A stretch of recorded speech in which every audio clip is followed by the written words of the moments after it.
문장의 호응에 대해 함께 살펴보겠습니다.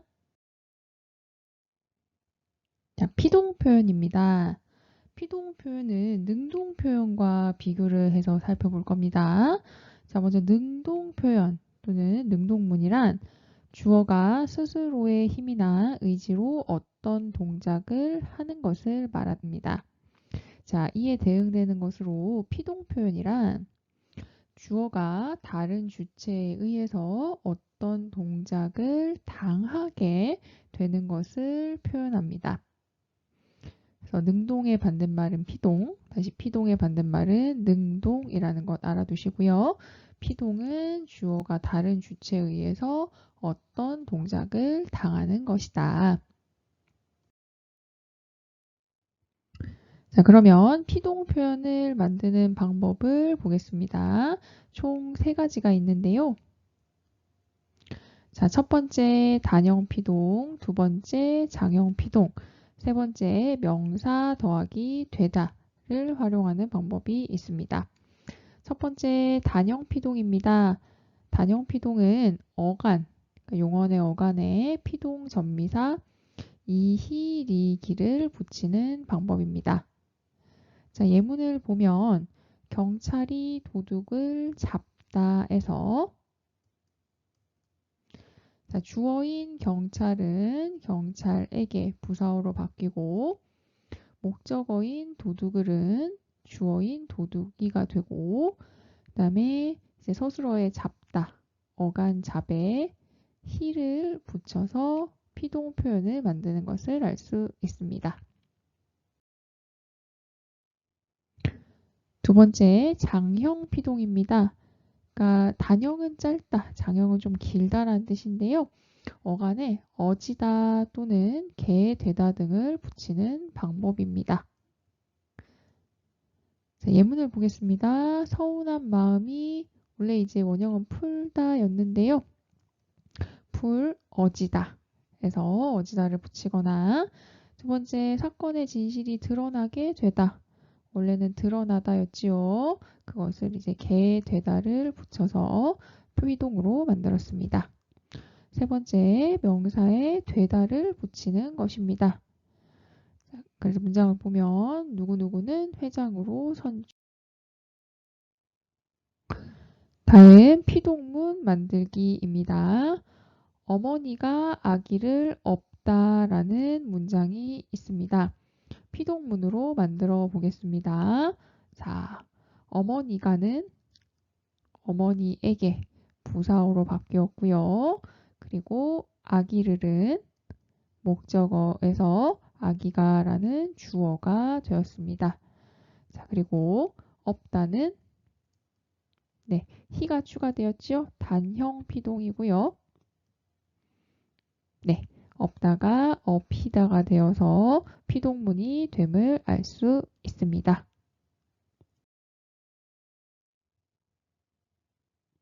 자, 피동 표현의 특징 살펴보겠습니다. 피동 표현은 주체가 동작을 당한 것을 강조하고자 하는 의도가 담긴 표현입니다. 그래서 이제 도둑이 경찰에게 잡혔어 라고 할 때는 경찰이 도둑을 잡았다는 능동적인 행위보다는 경찰이 도둑에게 잡혔다 라는 것을 강조하는 의도를 담고 있습니다. 자, 두 번째, 동작의 주체, 그러니까 누가 그 동작을 했는지 불분명하거나 스스로 동작을 하지 못하는 경우에는 피동 표현을 사용하는데요. 예를 들면 영희가 감기에 걸리다. 이번의 경우에 해당하겠지요. 그래서 이 경우에도 피동 표현을 사용합니다. 다음 사동 표현을 살펴보겠습니다. 사동 표현과 대응되는 것은 주동 표현입니다. 주동 표현은 주어가 스스로 어떤 동작을 하는 것을 말합니다. 사동 표현은 주동 표현과 달리 주어가 남에게 어떤 동작을 하도록 시키는 것이지요. 그러니까 본인이 직접 하는 게 아니라 상대에게 하도록 시키는 것이 바로 사동입니다. 자, 사동 표현을 만드는 방법 보겠습니다. 자, 먼저 단형 사동입니다. 피동에서 이제 단형 피동과 마찬가지로 전미사를 사용합니다. 용언 어간에 사동 전미사 이희리기 우구 추를 붙입니다. 이희리기는 피동 전미사와 동일하고요.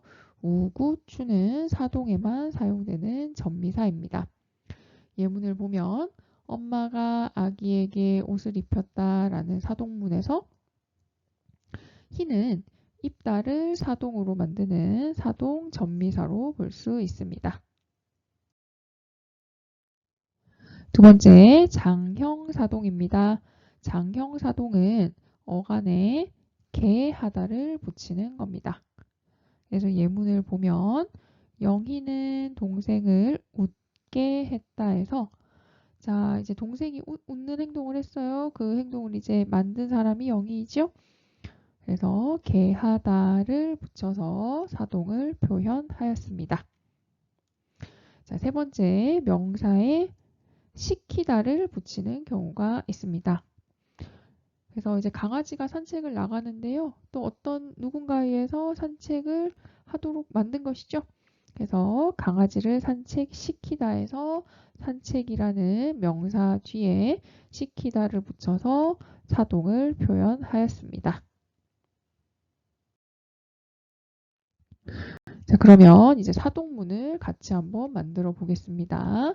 자, 주동문과 여기에 대응되는 사동문이 두 개가 다 잘 나와 있는데요. 자, 하나씩 보면 아기가 옷을 입다. 그러니까 아기가 옷을 입는 행동을 직접 하는 거죠. 자, 이런 주동문에서 먼저 주어인 아기는 사동문의 목적어가 됩니다. 그래서 아기 가는 아기에게가 되는 것이고요. 그리고 나머지 이제 그 새로운 성분이 추가가 됩니다. 그러니까 이 행동을 하게 만드는 주체가 새롭게 설정되는 것이죠. 이거는 그 상황 또는 맥락을 살펴봐야 하는 건데 여기에서는 엄마를 추가했습니다. 그래서 엄마가 그 행동을 하도록 만든 것이고요.